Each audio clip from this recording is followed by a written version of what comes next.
What's going on, everybody? Hope you're all having a fantastic day today. Now, if there's one thing that we all know about the Call of Duty franchise, is the lack of content that these developers are pushing into these games recently. It started off with Modern Warfare 2019, and the game was just, I know a lot of people loved it, but I think we can all come together and agree that it had no content at launch. I mean, we struggled. It took almost a full year for that game to even get to a day one stage. You know, something like how Battlefield 2042 is taking forever to get to their day one stage. The same thing happened with Black Ops Cold War, just like with Modern Warfare, released with absolutely no content. And it kills the replayability factor. It's not fun to play a game that I play the same map over and over and over again. And something like that I can only last like 10-15 minutes, to be completely honest with you. And then Vanguard came out. And Vanguard, they kind of changed up the formula here. Now, I don't know if they changed it up because Vanguard's a placeholder game. You know, they literally made Vanguard to give Modern Warfare the second extra time. So in the back of my head, I was thinking that, you know, the reason that it has so much content is because they didn't have to put any work into the game itself. They copied the engine from Modern Warfare, they copied all the mechanics from Modern Warfare, they copied everything from Modern Warfare, slightly adjusting a few things here and there that we complained about with that game, and then put on a World War II skin. So, you know, it wasn't much work done for that title, and because it wasn't much work, they had way more time to focus on map designs and adding content into the game. So Vanguard kind of broke the whole cycle that Modern Warfare and Cold War started off with having no content, because Vanguard released, I think, with the most content that we've seen since Modern Warfare 2. That's absolutely absurd. So at that point in time, I thought that the Call of Duty franchise could never go back, right? They set a brand new standard. And if they break that standard, people are going to rebel, you know? That's one thing that I've always learned in life. Don't do something if you can't expect to repeat that same cycle, or, you know, at least do even or more work. Don't completely go all out on something and then give, you know, a half-assed job the next time. You know, it's going to lower expectations for everybody, and it's going to make you look absolutely horrible. So, with this being said, I thought that it's no possible way they can go back to how we've been, you know, dealing with Modern Warfare and Black Ops Cold War with like 5-6 maps at launch, a ridiculous number. You know, after Vanguard released with all this content, it's no possible way. Well, sadly, over on Twitter, the Ghost of Hope, who is a awesome leaker, love this dude, he has tons of great leaks going on for Call of Duty every single year. He said, been hearing that Infinity Ward and Activision are debating the content schedule at the moment for Modern Warfare 2. Activision wants Infinity Ward to spread the content over launch, November, and December, but Infinity Ward wants to drop as much as possible all at once. Activision are worried about post-launch sales mainly. This kind of sucks, but at the same time, it truly shows that the developers do care about us in a certain degree, and that it all comes down to the publishers. I say this all the time. You know, we put the blame on the devs, which, you know, it is what it is. It's just human nature. You know what I'm saying? If your food gets messed up in a restaurant, you're going to start getting feisty with the, you know, the waiter or waitress. You know, you're not going to go back to the kitchen and start screaming. No, the waiter or waitress is going to have to hear a mouthful, right? Same thing when it comes to you, maybe going to a clothes store or something like that. You know, you see a shirt that, you know, raised in like 20, 30, 40, 50 bucks above the original price, and you're just outraged. You're like, how could this possibly happen? Guess who's going to hear about that? You know, not the people who own the company that's selling these clothes. No, the people who are working at the cash register, the people on the floor, are the ones who are going to have to hear about that. You get it? Same thing comes to development for any game out there. You know, the publishers don't hear it, but the developers do. And I really wish the developers would understand this a little bit better. You know, some of the Battlefield devs are doing fantastic right now with communicating with their community, and they understand our anger and rage with the game, and they understand why we are ranting and getting so feisty over these games. It's a very few select individuals who really have that legitimate mindset, you know, that professional mindset.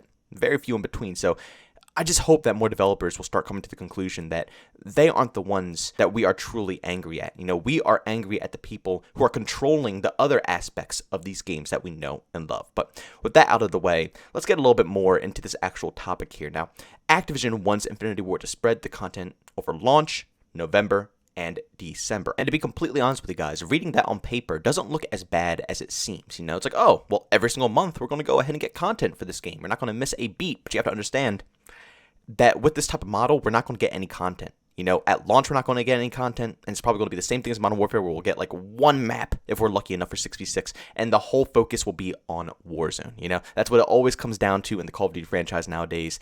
Everything revolves around Warzone. So even though it reads pretty well on paper, don't trust Activision whatsoever. When they say they want to spread content around, that truly means that they just don't want to give us anything at all. They're going to try to make the biggest buck off of their franchise, off of their community, as they possibly can. They know that if they release all the content at once, there's a less likely chance that people are going to go ahead and cough up more money in the future. But that's where I'm a little confused right now, because I agree with Infinity Ward saying that they want to drop as much as possible all at once.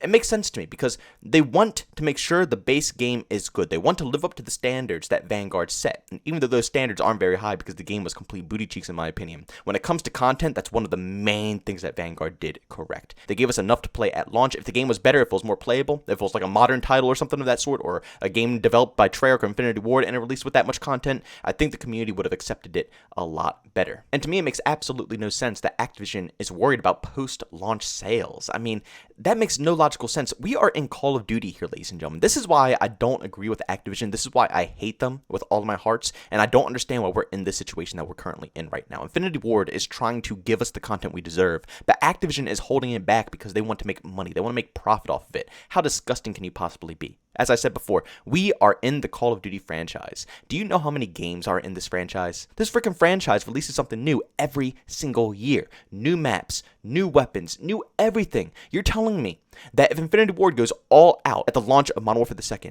you're telling me, Activision, that you won't have anything else to give us post-launch? Yeah, I hope you guys are joking, because there are so many Modern Warfare 2 maps I would love to see brought back to modern day with an upgraded engine. There's so many maps that I would love to see from World at War again, or Call of Duty 4, Modern Warfare 3, Black Ops 2. There are so many fantastic maps we haven't touched upon. Vanguard, I was really excited when they started dabbling in World at War maps, but they cut them. They cut them completely. I was really expecting Vanguard to have a whole variety of remastered World at War maps so we can relive the glory days. They only did like a couple of maps and called it quits when it came to Vanguard and World at War collabs. This is ridiculous. This is absolutely ridiculous. If you are complaining about having a lack of content to be able to give us post-launch, you obviously aren't digging deep enough. All you have to do is create new stuff and also give us remasters. So many different weapons across the board from these old school games. So many different fan favorite maps that we would love to see return into a more modern COD game. Why is Activision not taking advantage of this? I'll tell you why. It all comes down to live service. Live service is a scam, ladies and gentlemen. It was first introduced to be something that encourages players to enter games because it makes it seem community friendly. Free maps, free weapons, free content. And over the course of the next year or two, they're going to keep updating the game, adding on this, that. But in all reality, live service is just a way for Activision and all these other companies to put less content in the game, put less work into the game, yet still profit the same amount as they did back in the day, releasing a full, complete experience like you see right here, Modern Warfare 2, That's what this is all about. Activision doesn't care about any of us. They don't care about the retention span of us. They make it seem like they're trying to do this for the community. They make it seem like they're trying to, separate content and space it out so we stay interested with the game. When in all reality, that's not the case. They're doing it so they can encourage people to come back to the game later on and spend more money. It's not logical whatsoever. I don't understand why we can't go back to the days where we got a game that was complete. I'm going to use that as an example again, Modern Warfare 2, where we get a game that's complete, and then every single time a new map pack releases or update comes out, it's a massive load of content. Not only do they give us tons of maps and variety in the beginning form of the game, but over the course of the next few months, maybe up to the next year, they are consistently releasing content across the board. There's no excuse anymore. There's absolutely no excuse. They can't say they're down on people. They can't say they're down on money. They have been doing this since day one. It's literally just live service. They're trying to scam us, ladies and gentlemen, and it's disgusting in my personal opinion. I really do appreciate you, Infinity Ward. I really do. It's nice to know that you guys want to drop as much content as possible for us. Not many development teams have the balls to talk back to their publishers, and state their opinions. They usually just completely do whatever the publisher has to say. DICE and EA, for example. Look at Battlefield 2042. My God, if they actually went out of their way and did what they thought was best for the community, it might have turned out differently. But obviously, they had no balls to go ahead and talk back to the publishers, no balls to go ahead and talk to the head devs, nothing of that sort. So it's nice to see a development team, especially Infinity Ward, because Infinity Ward is one of my favorite development teams for Call of Duty, actually speak their mind and say that they would love to give us tons of content at launch because they know for a fact that they can produce more.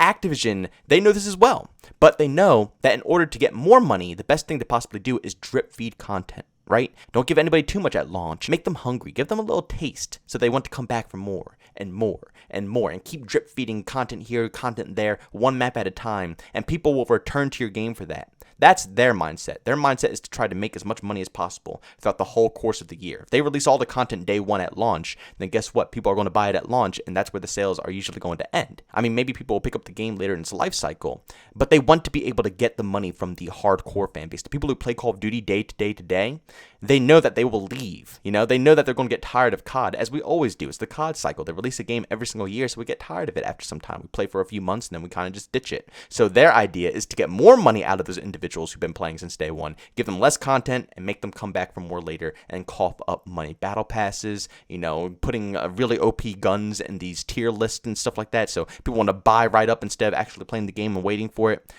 It's so scummy. But ladies and gentlemen, I want you guys to give me your opinions down below. Do you guys agree with Infinity Ward that they should go ahead and release all the content they possibly can at launch? Or do you think Activision is more correct with drip feeding content over time?